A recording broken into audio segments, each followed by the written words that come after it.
Bismillahirrahmanirrahim. Assalamualaikum warahmatullahi wabarakatuh.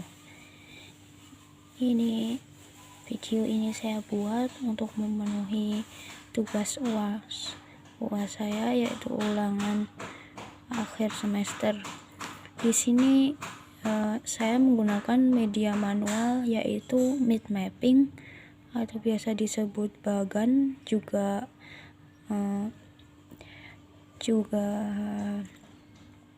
peta konsep. Ya, di sini saya mengambil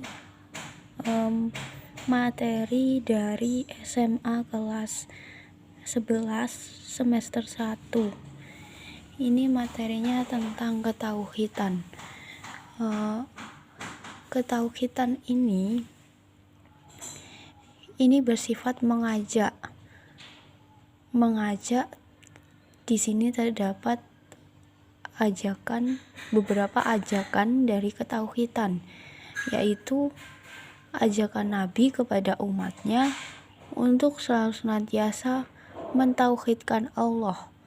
Jadi Nabi itu mengajarkan kepada kami manusia sekalian untuk mentauhidkan Allah.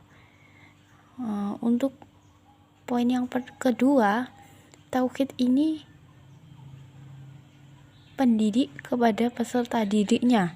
Maksudnya, pendidik itu mengajarkan kepada peserta didiknya untuk mentauhidkan Allah. Jadi, semua dari manusia itu, dari masing-masing manusia itu adalah guru. Dan guru itu termasuk nabi, termasuk pendidik, termasuk orang tua yang juga mengajarkan kepada anaknya tentang mentauhidkan Allah. Kita pun juga guru sebagaimana dapat ilmu dari guru. Maka tak jarang dari kita itu mengatakan atau bahwa terdapat pendapat bahwa semua dari seseorang itu adalah guru yang mengajarkan tentang kebajikan, dan dari situ kita dapat mengambil kebermanfaatan. Di sini dengan tauhid itu terdapat hikmah. Hikmahnya terbagi dalam dua. Itu hikmahnya menambah keyakinan kita untuk selalu senantiasa mencintainya dan Rasulnya, melahirkan rasa aman, meningkatkan kapasitas ibadah untuk muamalah, juga tauhid rububiyah. Maksud mencintainya dan Rasulnya yaitu ketika kita pasrah, tunduk akan perintah dan yakin kepadanya, maka timbul rasa kecintaan mahabbah terhadapnya, juga terhadap perantara yang mengantarkan kita untuk yakin terhadapnya, yaitu Rasul. Dan kita akan selalu senantiasa dirundungi rasa aman, karena kita yakin bahwa dengan kita meyakini Allah, dengan mentauhidkan Allah, kita akan merasa aman. Yang ketiga, meningkatkan kapasitas ibadah maupun muamalah. Hal ini semakin seseorang itu yakin, maka semakin timbul rasa cinta. Dan ibadah serta muamalah adalah makanan sehari-hari kita. Karena jikalau kita mencintai seseorang, pasti kita akan tunduk dengan seseorang tersebut. Begitu pula kalau kita mencintai Allah, maka kita akan tunduk terhadap segala perintahnya. Untuk tauhid rububiyah ini adalah level tertinggi dari seorang hamba. Tauhid rububiyah ini setara dengan ketauhidan yang hanya berserah kepadanya. Jadi kita memahami apa hakikat dalam diri kita, tarikatnya bagaimana sehingga mencapai tingkat tertinggi tersebut, dan sebagainya. Seperti yang dicontohkan oleh Robiah Al-Adawiyah, dia telah putus asa oleh keduniawian sehingga dia sehingga dia menyerahkan segalanya. Cinta itu hanya kepada Allah. Untuk tujuan yang kedua, yaitu dengan tauhid itu hikmahnya kita dapat fungsinya dengan tauhid itu kita meluruskan tujuan kita.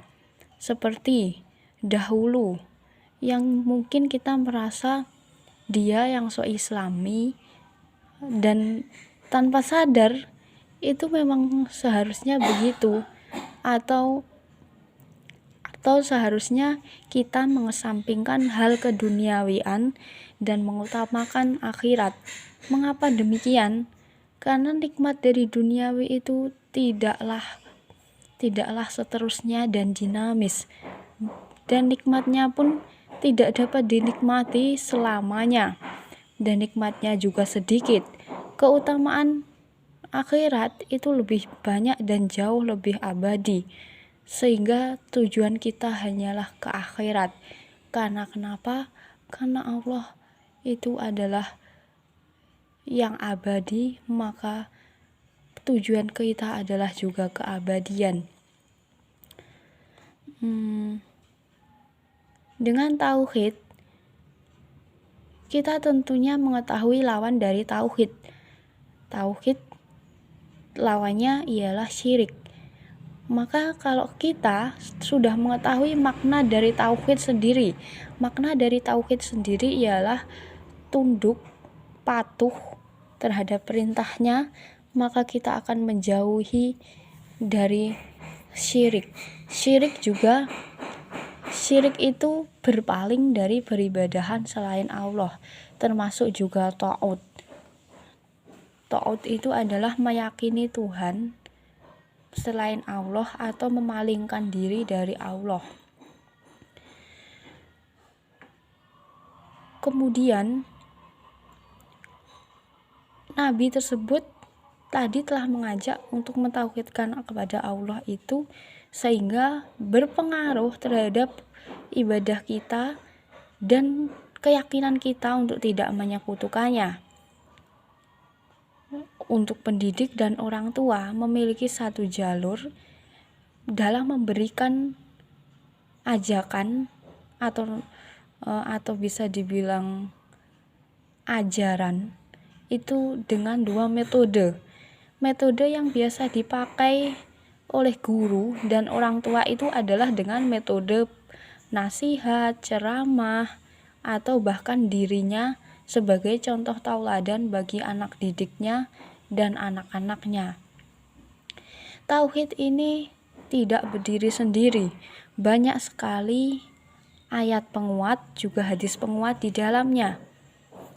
Ini di sini tertera surat Luqman ayat ke-13. Ini mengajarkan tentang rasa syukur dan mengajarkan pandai berhikmah,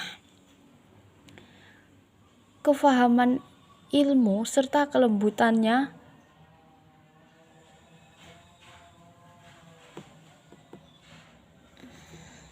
dalam berbicara. Luqman bukanlah seorang nabi melainkan seorang hamba yang soleh. Maka dari sini kan terlihat tidak hanya nabi yang diharuskan Allah atau diwejangi untuk selalu berbuat baik, tapi juga kita sebagai manusia. Bahkan terdapat dalam surat Luqman sendiri bahwa Luqman itu bukanlah seorang nabi, namun hamba yang terkenal soleh karena kepatuhan dan ketundukannya terhadap Allah. Luqman juga mengajarkan bahwa kita tidak boleh bangkang atau harus selalu baik terhadap orang tua. Di sini Luqman, dari ayat 13 Luqman tersebut terjabarkan nilai di dalamnya, yaitu mengajarkan rasa syukur. Syukur merupakan perilaku yang senantiasa meningkatkan kapasitas diri ketika nikmat diberi atasnya, dan akan terus meningkatkan keimanannya diri ketika nikmat ditambah oleh Allah. Maksudnya, selalu senantiasa bersyukur dan menjauhi diri dari kufur. Syukur adalah rasa dimana ketika Allah memberikan dia nikmat sedikit maupun banyak, kita selalu senantiasa terus bersyukur dan bahkan mensyukuri atas segala nikmat yang diberikan walaupun itu merugikan dirinya sendiri.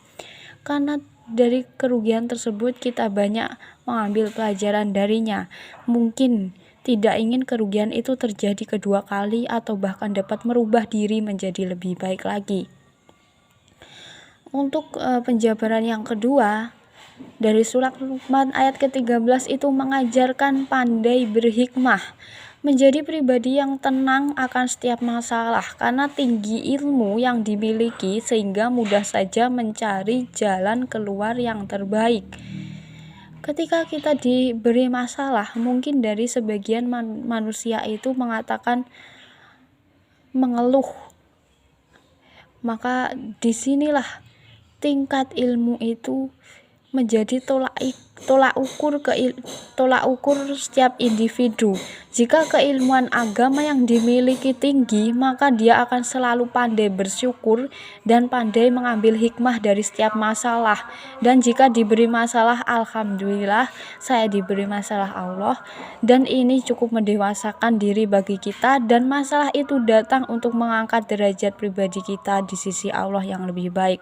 Sekian, wassalamualaikum warahmatullahi wabarakatuh.